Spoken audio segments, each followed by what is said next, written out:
Hoje é dia 13 de março de Hoy es 13 de 2021. marzo de Desejo uma 2021 boa y le noite e deseo bom dia a unas buenas todas as noches y un pessoas buen que día a nos todas las assistem em personas 3 que nos línguas están viendo en 3 simultaneamente, idiomas de várias partes do simultáneamente mundo.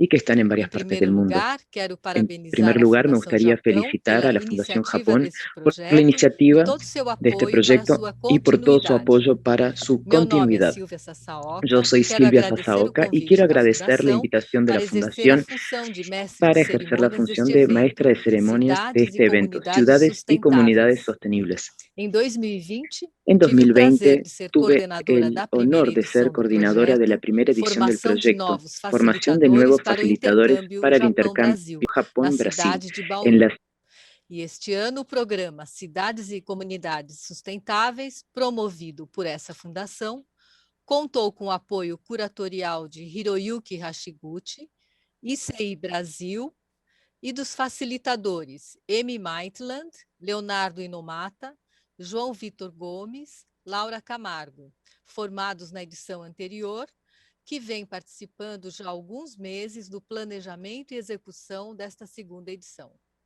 Este projeto é uma iniciativa da Fundação Japão para a formação de jovens facilitadores, com o objetivo de fortalecer laços e intercâmbio entre o Japão e Brasil, tratando de problemas comuns aos dois países. Neste encontro, vamos conversar com profissionais, empresários, pesquisadores japoneses e brasileiros, tratando de questões como ecologia, sustentabilidade, bambu e empreendedorismo. Esta edição, composta de 4 palestras, conta com tradução simultânea em japonês e espanhol, e é só clicar abaixo para escolher a língua, e vamos ouvir os convidados: Cosmo Takagi, do Japão, Ive Friso de Mello, do Brasil, Keito Kobayashi, do Japão, e João Paulo Gasparini, do Brasil. Mas antes de iniciarmos essas palestras, apresentaremos o senhor Masaru Susaki, diretor da Fundação Japão de São Paulo, que fará a abertura deste evento. 政府団体でございます。世界24カ国に日本文化センターを持ちまして活動をしております。ここブラジルではサンパウロのパウリスタ通りに日本文化センターを持ちまして昨年45周年を迎えたところです。日本の文化芸術の紹介、そして日本語の普及、日本研究知的交流の支援を主な柱として活動してきました。さて、今回の講演会は今、最も緊急性の高いとされております世界共通の課題 SDGs をテーマにしております。日本とブラジルの専門家Pedimos aos especialistas brasileiros e japoneses que levantassem diversas questões com o objetivo de discutirmos hoje.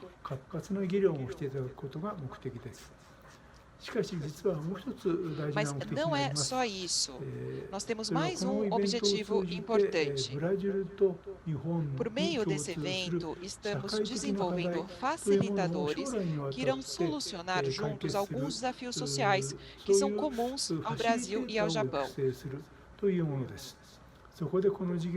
Assim, nós chamamos esse projeto de Formação de Novos Facilitadores para o Intercâmbio Brasil-Japão. A primeira edição desse seminário aconteceu há um ano, em fevereiro de 2020.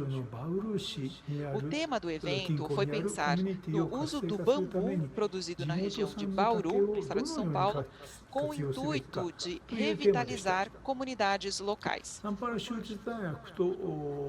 Realizamos o evento juntamente com a Unesp e recebemos o apoio do SESC Bauru e também da comunidade nipo-brasileira da cidade.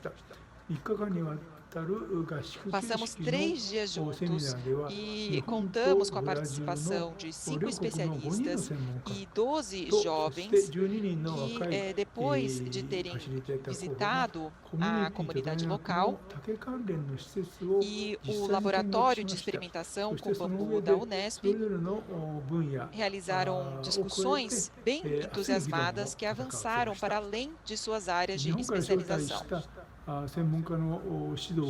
Com a orientação de um especialista que trouxemos do Japão, criamos lanternas de bambu e fizemos um festival de Takeakari, que é um festival de lanternas de bambu na Unesp, e o evento foi muito bem recebido pela comunidade. Aprendemos casos reais de prática social usando bambu e entendemos a importância da cooperação para a solução de problemas. Acredito que com isso os facilitadores, os alunos da Unesp e também a comunidade local conseguiram se conscientizar melhor sobre a sociedade e o meio ambiente. Para realizarmos essa segunda edição, chamamos novamente os facilitadores da primeira edição e convidamos novos participantes. Estamos desde a etapa de planejamento discutindo juntos. Consideramos realizar esse projeto como no ano passado, junto à comunidade local, mas, realmente, diante da pandemia, decidimos realizar as palestras de forma virtual. A elaboração do conceito das palestras, a seleção dos palestrantes, as conversas entre eles, a divulgação, o design do evento, enfim, tudo foi preparado pelos próprios facilitadores. Nós, da Fundação Japão e da Unesp, só participamos com ideias e sugestões, apenas quando era solicitado. Eu desejo que as palestras de hoje superem o círculo dos facilitadores e que se torne um projeto que beneficie a sociedade como um todo. Com essas atividades, eu espero que o círculo de facilitadores que solucionarão problemas comuns entre os países se expanda e que continuem atuando de forma a superar as fronteiras nacionais, tendo como palavra-chave os ODS. Por fim, gostaria de agradecer a todos os que apoiaram esse projeto, aos especialistas que aceitaram palestrar e a todos que apoiaram os facilitadores. Assim, encerro os meus cumprimentos. Muito obrigado. Obrigada, Sr. Masaru Susaki, pelas palavras de abertura. Aproveitando, então, eu vou fazer uma rápida retrospectiva com algumas imagens da primeira edição deste programa de formação de novos facilitadores. E, em seguida, vamos pedir para que Hiroyuki Hashiguchi conte um pouco sobre sua experiência em 2020. Então, no dia 14 de fevereiro de 2020, iniciamos uma densa programação com 5 eventos em 6 dias consecutivos. Reunimos um grande número de pessoas no Festival de Bambu, na Unesp de Bauru, culminando no Festival de Lanternas. Eu tenho que mudar aqui, ó.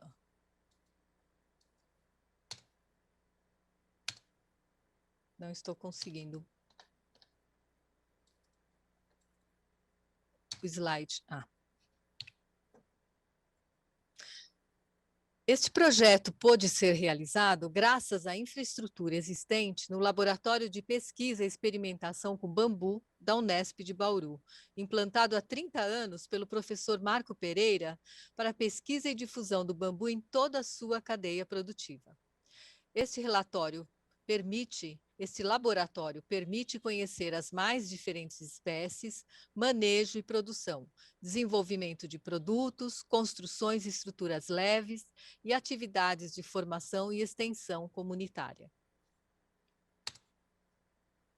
Foram convidados 12 jovens profissionais de diversas áreas, das regiões de São Paulo, Sorocaba e Bauru, para discutir e refletir alternativas de melhorias sobre a utilização do bambu com foco na realidade da comunidade local.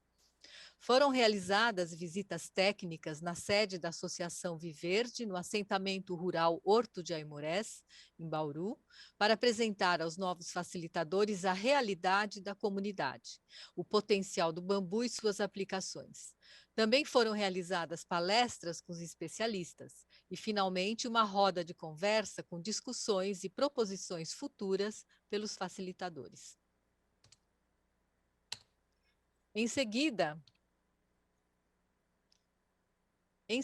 iniciamos o workshop de lanternas de bambu, ministrado por Kenshi Michiro e Hiroyuki Hashiguchi, do grupo Chikaken de Kumamoto, no Japão. Durante os 3 dias inteiros, reunimos estudantes de diversas áreas, moradores do assentamento rural, membros da Associação Nipo-Brasileira, cidadãos de Bauru e de outras cidades, no intenso trabalho de processamento de bambu na oficina de madeira da Unesp. E, assim, o bosque do campus da Unesp teve seu momento mágico naquele instante de encerramento no crepúsculo, com 300 lanternas acesas ao escurecer e com um belo som de tambores de taiko do grupo da Associação Nipo-Brasileira de Bauru. Então, agora, a gente pede para o Hiroyuki Hashiguchi contar um pouco da sua experiência e vou fazer uma pequena introdução. Então, Hiroyuki Hashiguchi é designer, pesquisador da cultura do bambu, escritor. Nasceu e vive na cidade de Kagoshima, ao sul das ilhas do Japão.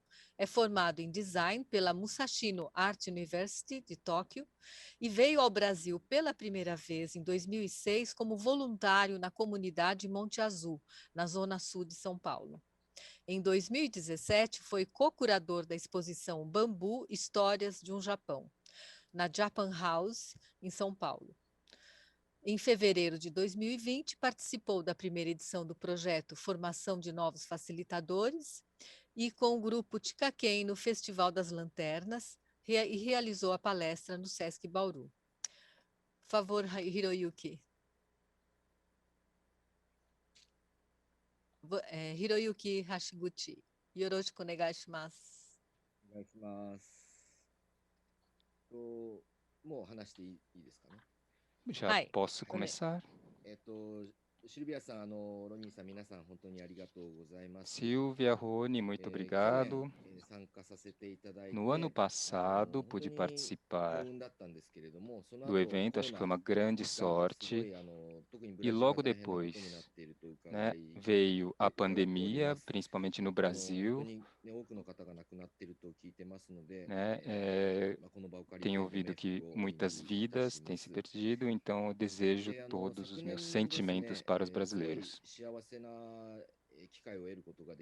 Eu acho que foi uma oportunidade muito feliz. Acho que o principal ponto foi, como a Silvia disse,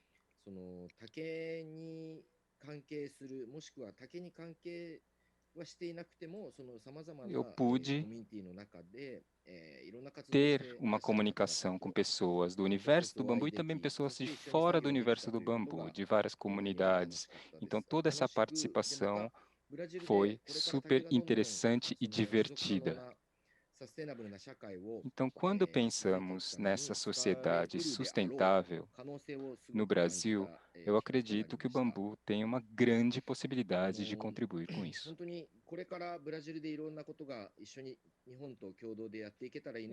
Eu acredito que podemos fazer grandes trabalhos juntos, Brasil e Japão. Né? E pena que a pandemia não deixa fazer tanta coisa no momento, mas a experiência adquirida no ano passado e toda a conexão que consegui fazer, eu quero aproveitar ao máximo. Né? Então, acho que são essas as minhas palavras. Tá. Obrigada, Hiroyuki. Agradecemos a sua participação e apoio. E então vamos seguindo para as palestras. As palestras terão duração de aproximadamente 20 minutos e as perguntas poderão ser enviadas pelo chat. Teremos 10 minutos para responder as perguntas ao final de cada palestra. Então, a primeira palestra será apresentada pela facilitadora Amy Maitland. Por favor. Amy.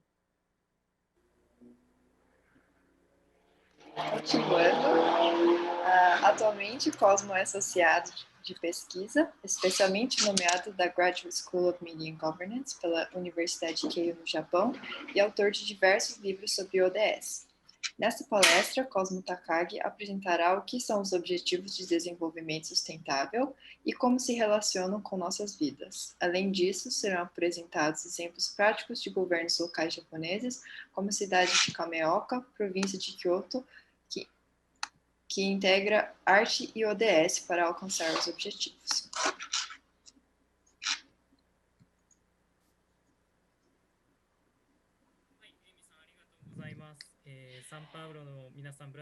Amy, muito obrigado. Boa noite a todos. Meu nome é Cosmo Takagi. Conto com vocês hoje nessa apresentação. Hoje eu gostaria de falar sobre a relação entre os ODS e os governos locais no Japão. Eu vou falar com o foco na cidade de Kameoka, que fica na prefeitura de Kyoto. Em primeiro lugar, vocês sabem o que são os ODS? ODS são os Objetivos de Desenvolvimento Sustentável, que foi definido em 2013. O que isso significa? O primeiro vermelho, o ícone primeiro vermelho, vocês podem ver que é a erradicação da pobreza. O segundo, por exemplo, é fome zero. Então, nós precisamos atingir esses 17 objetivos que são considerados ideais até 2030. Então, essa seria a visão ideal do nosso mundo em 2030. E o que significa ODS? Vocês sabem o que isso significa?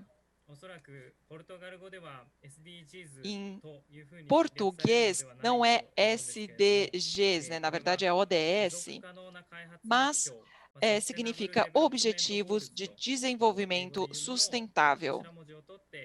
O SDGs, em japonês, usa as mesmas letras do inglês. E falando o que é sobre ODS, tem a palavra desenvolvimento. O que isso significa? É através de colaboração internacional que o desenvolvimento de países subdesenvolvidos possa acontecer. Talvez pode parecer algo que não tem muito a ver com a gente. Mas, no japonês, a palavra, eu sempre falo haten, que é a palavra em japonês, mas a palavra significa desenvolvimento. Então, por exemplo, hoje em São Paulo, se você abrir a torneira, você pode beber aquela água. Mas, talvez, quando no tempo dos nossos filhos ou no tempo dos nossos netos, talvez, a hora que eles abrirem a torneira de suas casas, eles não vão poder tomar essa água. Então, é isso que é tão importante, por isso que nós estamos com tanta pressa. Nós precisamos cuidar do planeta hoje para que os nossos filhos e os nossos netos tenham um futuro. Então, os ODS pensam nesse tipo de desenvolvimento. E agora, falando sobre como que acontece nos governos locais. Mas primeiro, eu gostaria de falar 3 pontos principais no que tange aos ODS. O primeiro ponto são os objetivos comuns no mundo todo. Não importa se você está no Brasil ou você está no Japão, os objetivos são comuns. Todos os países que estão na ONU precisam estar envolvidos nesses projetos, nesses objetivos. E o prazo para atingirmos essas metas é 2030. Então, nós temos 10 anos para conseguirmos atingir 17 objetivos que estavam naqueles ícones coloridos. E o terceiro ponto, nesses 17 objetivos que são os coloridos, é onde nós devemos chegar. E para que nós compreendamos quais são as metas, foram definidas 169 metas mais detalhadas e 232 indicadores vão realmente avaliar como nós estamos avançando em cada uma dessas metas. Então, esses são números importantes. E quando a gente fala da concepção, né, das ideias do ODS, o lema é não deixar ninguém para trás. Então, por exemplo, vamos pensar o seguinte: é ecologicamente correto falar, vamos parar de usar garrafas PET. Então, isso é muito bom para o meio ambiente, com certeza. Mas, quando a gente para de usar as garrafas PET, como vão ficar as pessoas que produzem essas garrafas PET? Elas vão perder o emprego, elas vão ter um impacto nas finanças dela, enfim.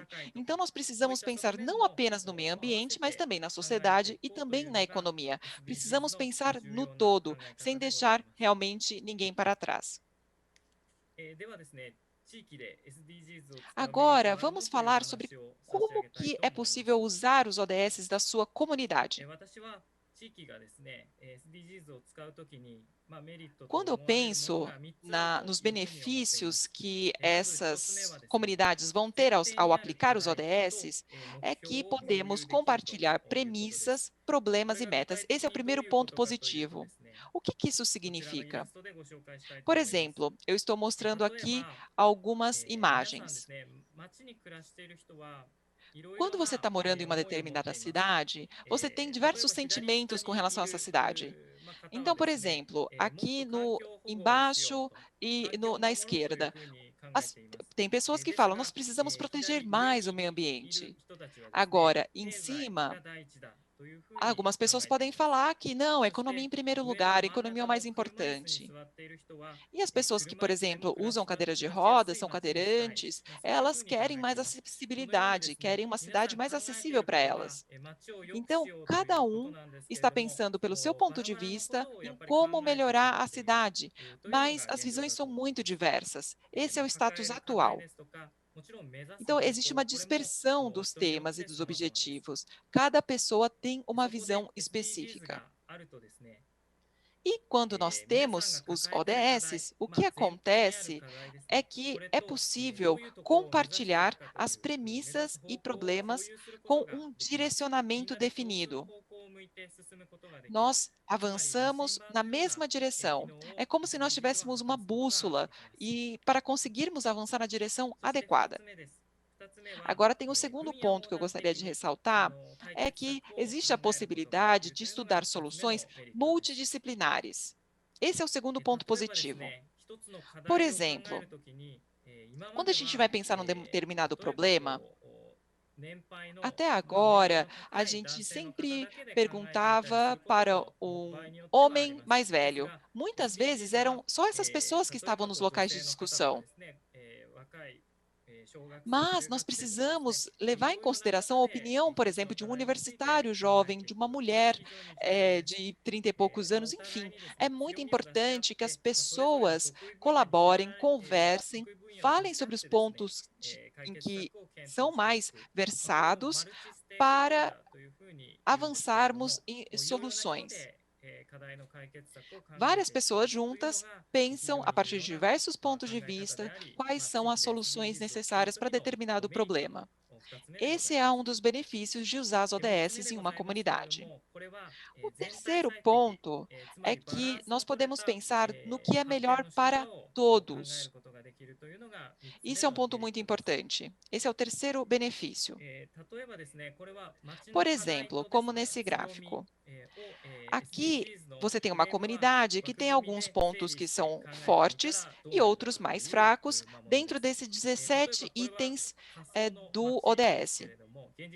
Então, por exemplo, é uma cidade fictícia, mas nesse caso dessa cidade, o segundo ponto, igualdade de gênero, não está tão forte. Além disso, o número 12, consumo e produção responsável, também não é um elemento, né, não é um ponto muito forte. E depois a vida debaixo d'água também não está sendo muito protegida. Enfim, então como tem uma baixa viabilidade, as pessoas tendem a deixar para depois. Mas qual que é o ponto importante? Nesse número 1, de acabar com a pobreza, por exemplo, essa cidade está indo muito bem. Então, quando você usa esse tipo de infográfico, você consegue identificar em que pontos que a cidade não está indo muito bem. Por exemplo, a igualdade de gênero ou o consumo e produção responsável precisam estar mais em alta nas discussões, precisam ser priorizadas para resolver os pontos fracos, para que exista um desenvolvimento equilibrado. Esses são os 3 benefícios de se usar os ODS em uma comunidade.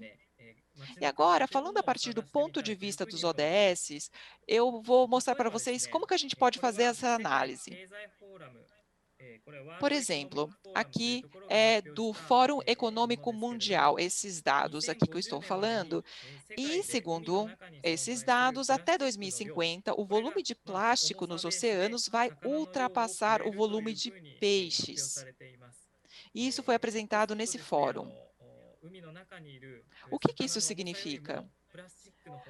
O plástico vai ser mais pesado, vai ter uma presença maior do que os próprios peixes. Isso é um desafio muito grande para nós. E quando nós olhamos o número 14, que é a vida debaixo d'água, já dá rapidamente para saber que é alguma coisa relacionada aos oceanos, ao mar. Então, não é apenas falar para as pessoas que moram na praia que elas precisam resolver esse problema. Por exemplo, São Paulo não tem mar, a cidade de São Paulo. Então, talvez vocês possam achar, eu não tenho nada a ver com isso porque eu não estou na praia, minha cidade não é litorânea. Muitas pessoas podem pensar assim. Mas o que acontece é que o rio conecta o continente e o mar. Por exemplo, se as pessoas que moram no litoral precisarem ficar recolhendo os lixos das praias, isso não é o suficiente, porque o lixo pode vir dos rios que estão conectados com as cidades que estão no interior. Então, é muito importante que todos se envolvam nessa questão, porque os lixos descartados no interior podem, através dos rios, chegar até a praia. Então, muitas vezes, a grande causa da poluição do mar pode estar em uma cidade do interior. Então, a responsabilidade não é apenas da cidade litorânea. Então, é isso que nós precisamos pensar. E percebendo essa situação, falando sobre janeiro deste ano, no caso do Japão, apenas um município proibiu o uso de sacolas. Não é nem possível comprar as sacolas no supermercado. Então, só apenas um município atingiu essa regulamentação. E essa cidade é exatamente Kameoka, que é a cidade que eu vou falar agora. Essa cidade é do interior, então é uma cidade que não é litorânea, mas ela tem um rio lindo que passa por dentro da cidade, e esse rio conecta o interior com o mar, com o oceano. Então, os lixos gerados na cidade que acabavam indo para o rio chegavam realmente no mar. Então, eles proibiram o uso de sacolinhas, né, de supermercado, como algo que se dá, né, nos estabelecimentos. E vou falar um pouco sobre o que é específico desse local. Kameoka fica mais ou menos a 20 minutos de trem da cidade de Kyoto. E como eu mencionei agora há pouco, tem um rio chamado Hozu, que as pessoas podem descer o rio, né, em uma embarcação. Então, realmente atrai muitos turistas que querem ter essa experiência de descer o rio. E muitos artistas residem nessa cidade. Eu não sei bem como falar, mas é uma região de vale, então existe muita neblina nesse local. Então, esse também é um outro ponto específico. Então, vamos falar sobre essa neblina. Essa neblina existe há muito tempo na cidade.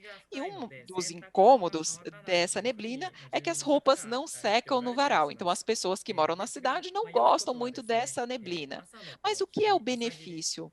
É que, graças a essa neblina, que acontece principalmente de manhã, o cultivo das famosas verduras, né, típicas de Kyoto, chamadas kyoyasai, podem ser cultivadas nesse local. Então, existe esse benefício por outro lado. Então, existe essa neblina, que é um recurso praticamente dessa região. Então, os artistas fizeram uma collab e realizaram o Festival de Arte das Neblinas de Kameoka.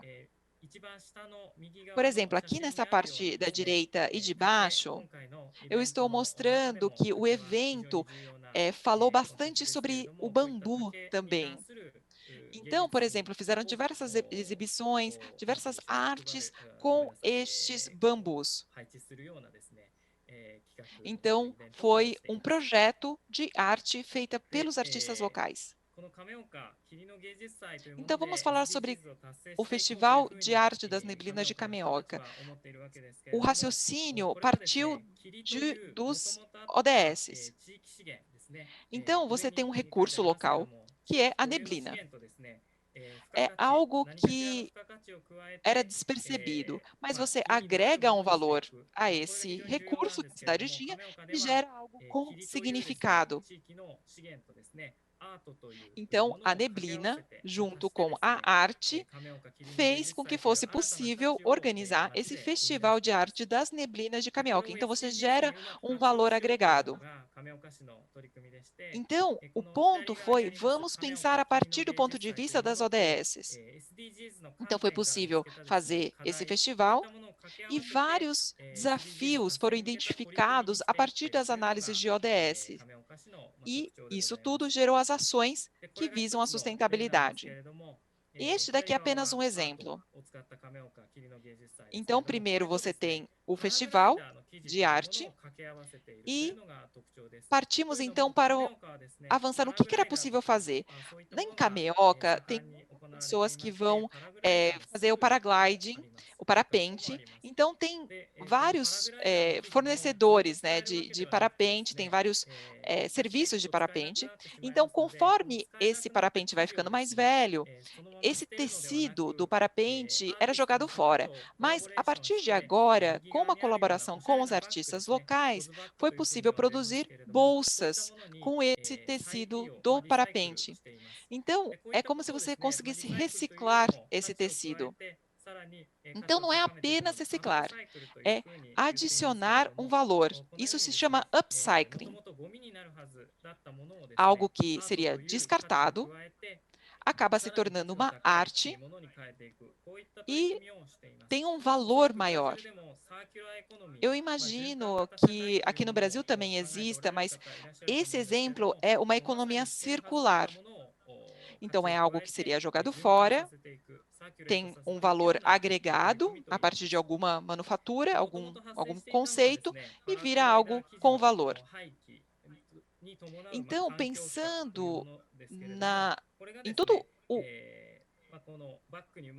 todo o impacto negativo que existia com esse parapente, com esse tecido do parapente, acaba sendo usado, né, tudo isso que era ruim acaba virando em algo super positivo.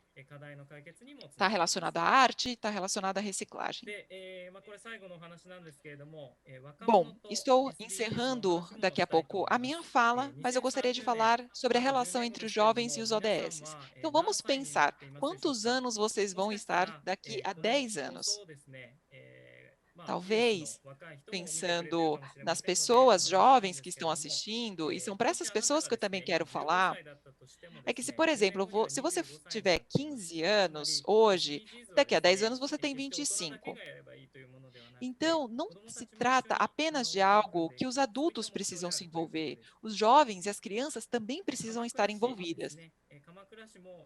Este é um exemplo de Kamakura, da cidade de Kamakura. É um local turístico muito famoso do Japão, e nós temos lá um grupo de promoção ODS da cidade de Kamakura. O que acontece nesse projeto?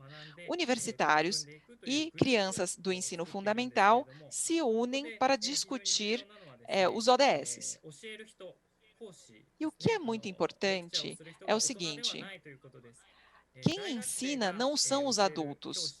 Quem ensina são os universitários, são jovens. E eles vão pensar, jovens de 20 e poucos anos, vão pensar junto com as crianças. E o que eu quero focar aqui é que não é exclusividade dos adultos pensar no futuro. As crianças também precisam estar envolvidas nessas discussões. Isso é muito importante. Eu acredito que, para pensarmos o ODS, esse ponto de envolver as crianças é muito importante. Eu não conheço muito bem o caso do Japão, mas se vocês imaginarem, né, que seja possível aplicar aqui no Brasil também, por favor, né, levem adiante esse projeto. Eu também gostaria de aprender com vocês. E aqui, conforme a Amy falou agora há pouco, eu tenho alguns livros, né, que eu publiquei, e infelizmente são em japonês, mas eu fico muito na expectativa se vocês tiverem algum livro para me recomendar, mas era por aqui, mais ou menos isso que eu gostaria de falar. Muito obrigado.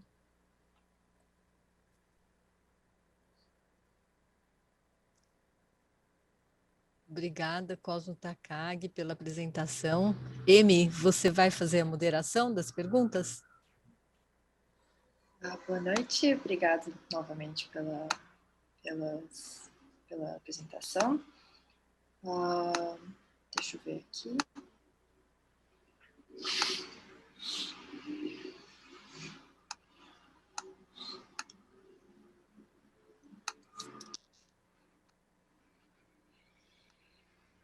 Eu tenho uma pergunta. Você explicou as ODS, mas talvez muitas pessoas possam confundir com os ODMs, que são os Objetivos de Desenvolvimento do Milênio. Eu tive essa dúvida quando eu primeiro ouvi o termo ODS. Eu queria saber qual a diferença entre os dois e por que os Objetivos de Desenvolvimento Sustentável são tão abrangentes em comparação com os ODMs, o que são muito específicos. Você saberia me responder?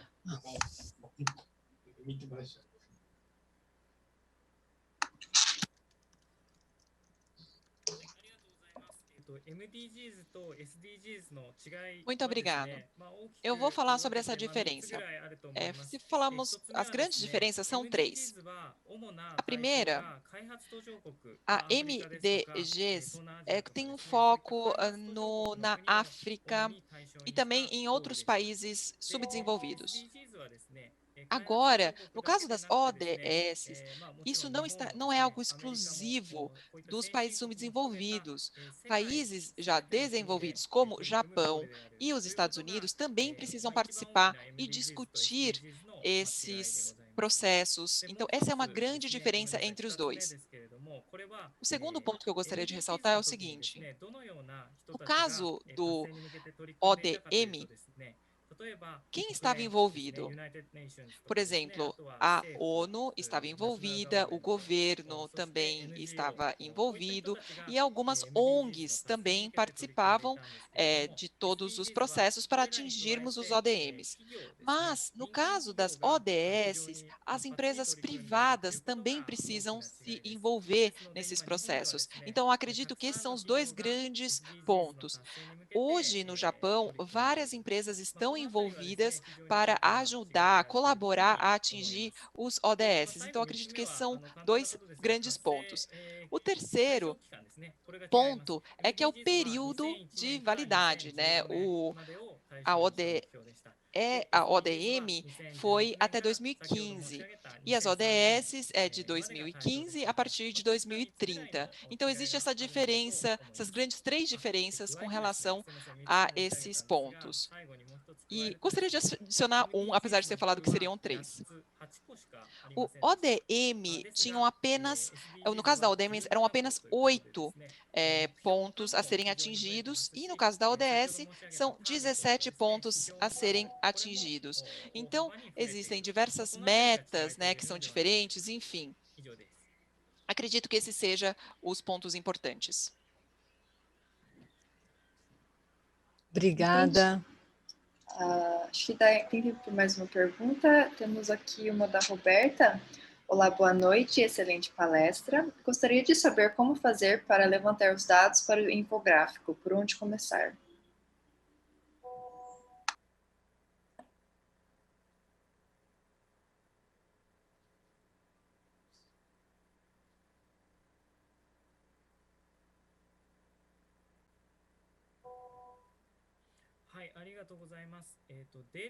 Muito obrigado. Então, para fazermos os dados, eu acho que são os governos locais, algumas organizações locais também. Eu acho que são boas fontes de dados. O principal ponto é começarmos sabendo o planejamento da cidade. Qual é o planejamento da cidade? O planejamento local, né? E, na verdade, se não existir, fazer. E baseado nesse planejamento local, termos esses indicadores, estabelecermos indicadores, eu acho que seria o segundo passo. E o resultado coletado,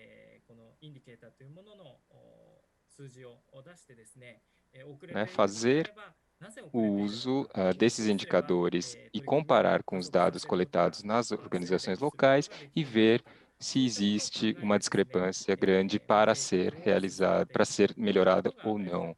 E acho que isso dá também perspectiva para melhor. Então, em primeiro lugar, é pensarmos o que seria uma cidade ideal para todos, montar um planejamento em cima disso. Acho que seria o primeiro passo.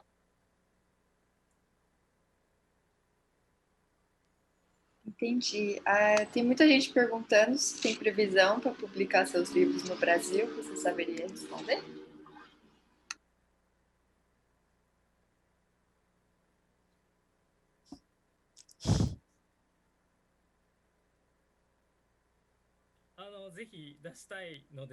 Olha, gostaria muito, né, se tivermos a colaboração do público brasileiro, né, eu gostaria muito de publicar, sim, no Brasil. Deixa eu ver se dá tempo para mais uma pergunta. Tomara que você consiga publicar mesmo, porque eu achei bem interessante. Acho que dá tempo para mais uma pergunta aqui. Vamos ver. Aqui do Marcos.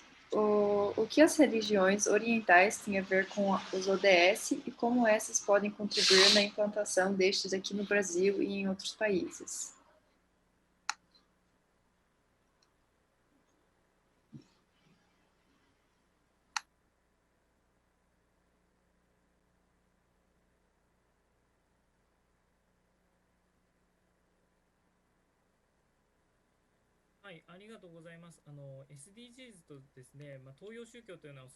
As ODS, né, eu acredito que vocês estejam falando do budismo. Dentro das ODS, eu não sei responder se existe uma conexão clara, mas é claro que no Japão muitos monges de templos, santuários, também realizam atividades nesse sentido. Né, quando falamos, por exemplo, de um público que passa necessidades, tem problemas para se alimentar,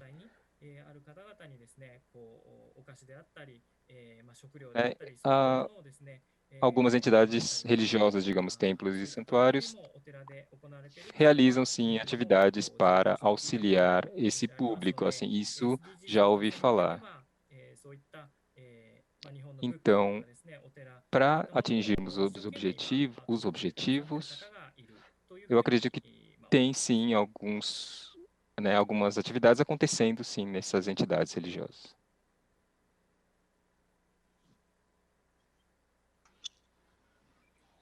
Ok, muito obrigada pela presença, pela essa palestra que você deu. Acho que muita gente se beneficiou, acho que vai ajudar muitas pessoas aqui no Brasil, essa troca de experiência. E acho que vamos passar para o próximo palestrante e voltamos para a Silvia. Boa noite. Obrigada, Cosmo Takagi, Emi, pela apresentação instigante.